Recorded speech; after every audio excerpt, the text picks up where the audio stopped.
ครับเชิญเลยครับแล้วเพื่อนจะป้ายที่หนึ่งไปศาลยะลาทองเชิญไปศาลไพศาลจากยะลาผู้มาด้วยความมั่นใจค่ะไพศาลจากยะลามาด้วยความมั่นใจและต่อไปค่ะคุณพิชัยคุณเลือกพันค่ะผมเลือกพันนั้นเป็นตัวแทนของจังหวัดภูเก็ตค่ะภูเก็ตครับจังหวัดภูเก็ตเราทำเสร็จแล้วเราก็เล่นกลับบ้าน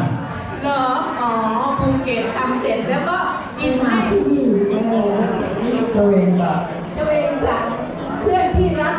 ใครๆก็รักเจเวงศักดิ์ของฉันมานพค่ะคนท้ายมานพ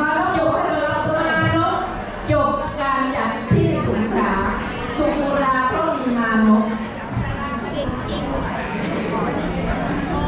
บุรีครั้งที่21ค่ะลำปางครั้งที่24ครับมี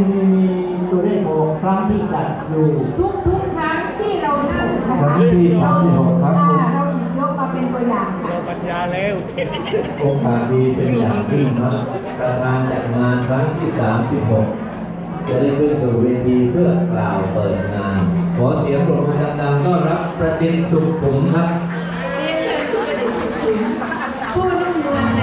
India